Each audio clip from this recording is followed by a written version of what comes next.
জাওয়াল জালালের দরবারে অসংখ্য শুকরিয়া জানাচ্ছি এজন্য যে আল্লাহ তাআলা আমাদেরকে যুল হিজ্জাহ জিলহজ মাসে উপনীত হওয়ার তৌফিক এনায়েত করেছেন। আমরা আজকে মালয়েশিয়াতে অলরেডি জিলহজ শুরু করে ফেলেছি এবং আমরা জানি যে এই জিলহজের প্রথম দশক মানে প্রথম 10টি দিন খুবই গুরুত্বপূর্ণ 10টি দিন।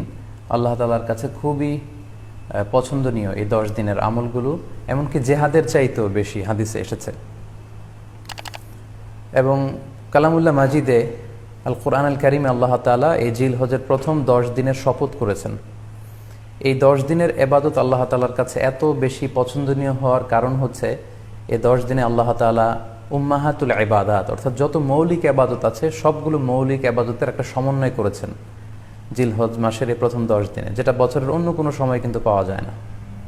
কারণ এই 10 দিনের ভেতরে সালাত আছে, নফল সিয়াম আছে, সাদাকা আছে, কুরবানি আছে, হজের প্রসঙ্গটা আছে, যেটা বছরের অন্য কখনো এরকম উম্মাহাতুল ইবাদত অর্থাৎ যত মৌলিক আবাদত আছে সব মৌলিক আবাদতের কম্বিনেশন সমন্বয় বছরের কোনো সময় কিন্তু আসলে হয় না, যেটা হয়ে থাকে জিলহজ মাসের প্রথম এই 10 দিনের ভেতর। এজন্য এই 10 দিনের ইবাদত আল্লাহ তাআলার কাছে অত্যন্ত বেশি প্রিয়।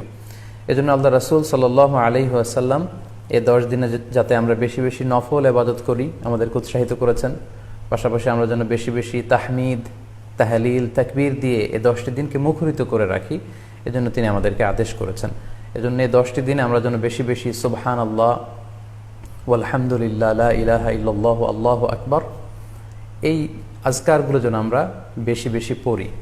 এবং আরাফাতের সিয়ামের ব্যাপারে আল্লাহ রাসূল সাল্লাল্লাহু আলাইহি ওয়াসাল্লাম আশা করেছেন যে 9 জিলহজের যে নফল সিয়ামটি অর্থাৎ আরাফার রোজা, এই আরাফার রোজা যে ব্যক্তি রাখবে আল্লাহ রাসূল সাল্লাল্লাহু আলাইহি ওয়াসাল্লাম বলেন যে আমি প্রত্যাশা করি এই সিয়ামের বদৌলতে বিগত একটি বছরের এবং সামনের একটি বছরের যত পাপ হবে এই পাপগুলোকে আল্লাহ তাআলা আমাদের জন্য ক্ষমা করে দিবেন। এবং জিলহজের 9 তারিখ ফজর থেকে কিন্তু আমাদেরকে ওয়াজিব তাকবীর পাঠ করতে হয়। আমরা জানি সেটা শুরু হয় আরাফার দিন ফজর থেকে।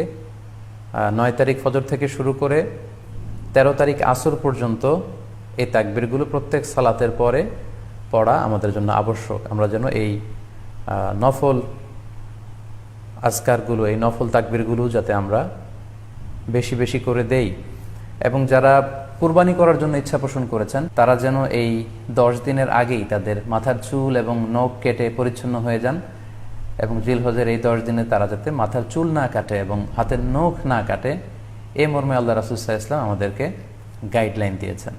সব মিলে আল্লাহ তাআলার কাছে এই 10টি দিনের ইবাদত খুবই প্রিয়। এমনকি হাদিসে এসেছে, যেটা আমরা বললাম যে জেহাদের চাইতেও বেশি প্রিয়। এজন্য এই সুবর্ণ সুযোগটুকুন যেন আমরা কখনোই মিস না করি।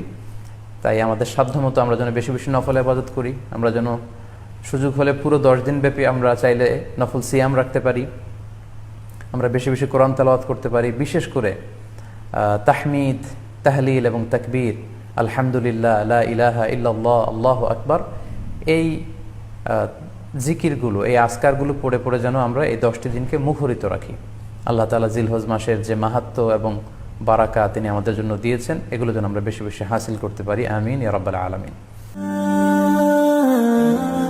Be a part of our vision. Do listen,